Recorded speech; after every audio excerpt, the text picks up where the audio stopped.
Welcome to the Night Radio and Television Station. Here comes the news today.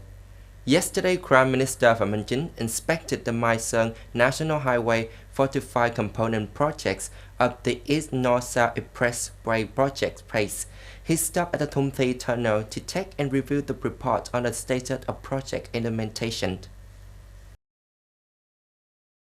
Mai Sơn Project, National Highway 45, with a length of 63 kilometers, with a total investment of 12,101 billion VND, started in September 2020, expected to be technical traffic in December 2022, completed on April 30th, 2023. Thum Thi Tunnel, located in Harlan Commune, Ha Trung District, Thanh Hóa, is the largest tunnel of the projects. The Prime Minister rated Thum Thi tunnels as the most difficult item on the route, but completed 3 months ahead of the schedule, showing the contractor capacity and reputation. The Prime Minister also listened to the recommendation of witnesses on transport projects in general, especially in terms of procedures and capital sources. In particular, the Prime Minister requested to urgently complete and issue a decree amending and supplementing a number of decrees guiding the land law to facilitate investment projects using plan. A report from the General Department of Customs says that the amount of petroleum imported to Vietnam in December 2022 was more than 944,000 tons, equivalent to 823 million USD.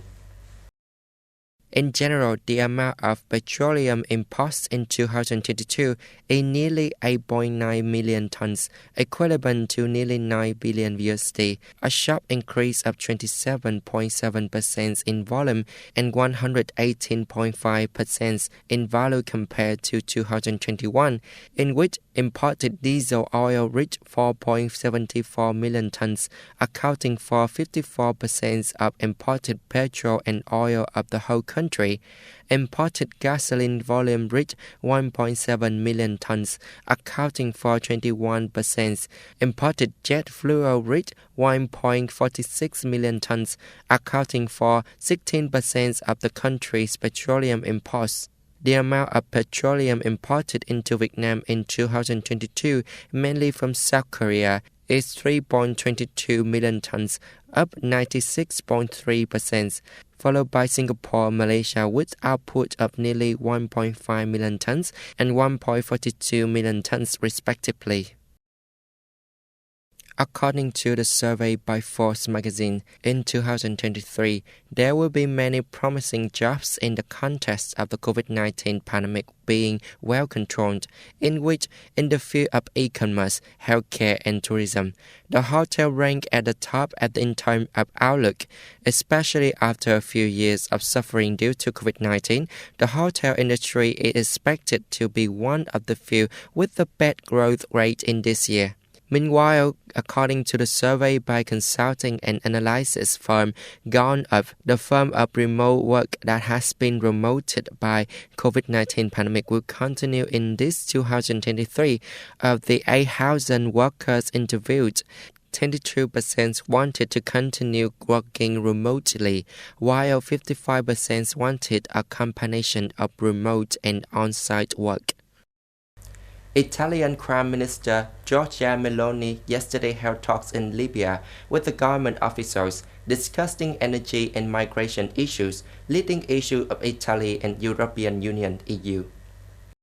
In Libyan capital Tripoli, Prime Minister Meloni met with the Abdul Hamid Dbeibah, head of the internationally recognized government of the national unity, and held talk with Mohammad Yunus Menfi, chairman of Libya's ceremonial council.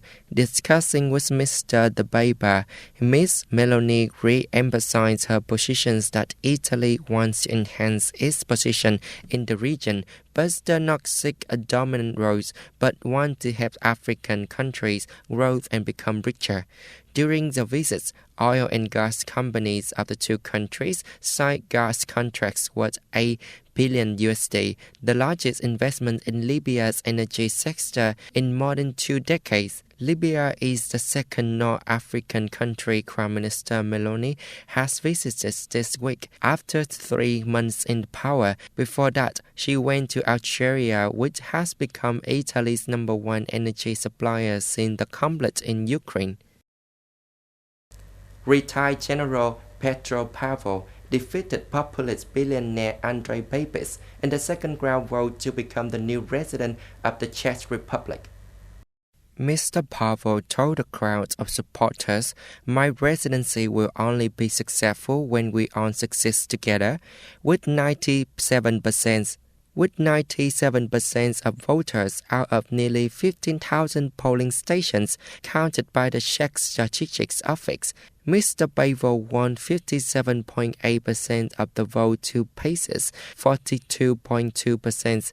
Pavel is the former chairman of NATO's military committee, the alliance's highest military body. This is the second major defeat for former Prime Minister Babis.